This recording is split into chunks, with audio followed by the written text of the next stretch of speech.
अस्सलामुअलैकुम बच्चों, आज हम आपके पास एक नई कहानी लेकर आए हैं। कहानी का अनवान है गरूर का सर नीचा।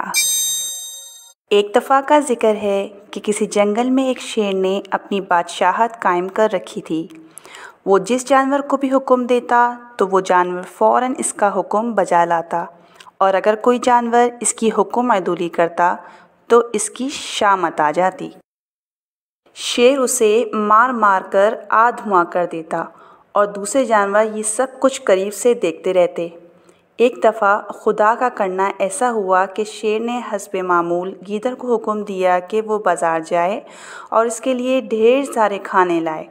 अगरचे गीदड़ के लिए ऐसा करना अगर नामुमकिन नहीं तो मुश्किल ज़रूर था, मगर गीदड़ ने शेर के गुस्से को भांपते हुए देखा और फ़ौरन बाज़ार निकल गया ताकि बादशाह के लिए खाना पीना ला सके।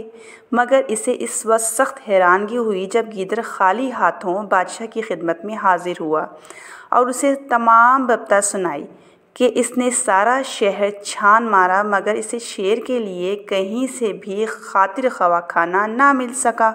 बस फिर क्या था, शेर पीछे पीछे और गीदड़ आगे आगे। अगरचे गीदड़ शेर के शिकंजे में तो ना आ सका, ताहम वो इतनी दूर निकल गया कि शेर की पहुंच से बहुत आगे चला गया। बादशाह शेर जब थक हार गया तो इसने वापस जंगल जाने का फ़ैसला किया। दूसरी तरफ गीदड़ ने अल्लाह से दुआ की कि या अल्लाह, मैं दूसरे जानवरों की तरह कमज़ोर और नातवा हूँ। अपने कुदरत से शेर को ऐसा मज़ा चखा कि वो किसी दूसरे जानवर पर ना तो हमला कर सके और ना ही इसे कोई हुक्म दे सके। दूसरी तरफ एक बार फिर आदत से मजबूर होकर शेर ने लोमड़ी से कहा कि वो इसके बच्चों की निगहदाश्त करे और एक साफ़ बर्तन में इसके बच्चों के लिए दूध लेकर आए। लोमड़ी भांप गई कि ज़रूर दाल में कुछ काला है और शेर इसे भी अपने हुक्म से ज़ेर करना चाहता है। बहरहाल लोमड़ी मरती क्या ना करती, वो भागम भाग शेर के हुक्म को बजा लाने के लिए दौड़ी कि अचानक शेर के पिंजरे में आसमानी बिजली आन गिरी। शेर के बच्चे भी इस आसमानी बिजली से सहम गए, जबकि शेर बुरी तरह ज़ख्मी हुआ। इसके बच्चे भी डर के मारे इधर उधर भटकने लगे। ये अल्लाह का हुक्म था कि इसने दूसरे जानवरों की बद्दुआएं लीं और शेर से इंतकाम ले लिया, क्योंकि शेर अपने आप को मुख्तार कुल समझ बैठा था। वो समझता था वो जंगल के दीगर जानवरों को भी जब हुक्म देगा वो इसे पूरा करेंगे, मगर अल्लाह की मर्ज़ी के सामने किसी का बस नहीं चलता। बहरहाल जब जंगल के दूसरे जानवरों ने शेर और उसके बच्चों का ये बुरा हाल देखा तो वो खुशी से फूले नहीं समाए।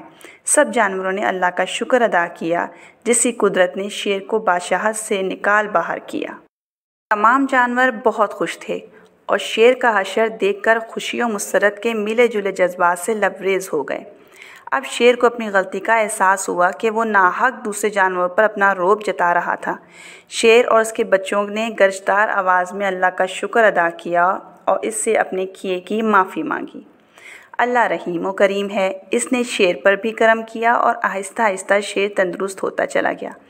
अब शेर को अपनी गलती का एहसास हो चुका था। इसने एक महफिल सजाई जिसमें जंगल के तमाम जानवरों को मदऊ किया।